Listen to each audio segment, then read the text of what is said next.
Mazaň. Mihalík a gól!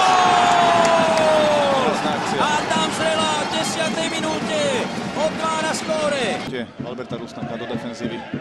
Potom vyčítal spoluhráčom prihrávku dozadu, aby mu v tom pomohli. Bero teraz perfektne vybojoval, hrá sa ďalej Matúš Bero, už mu nabieha Chrien a tu je Albert Rusnák, Rusnák, gól!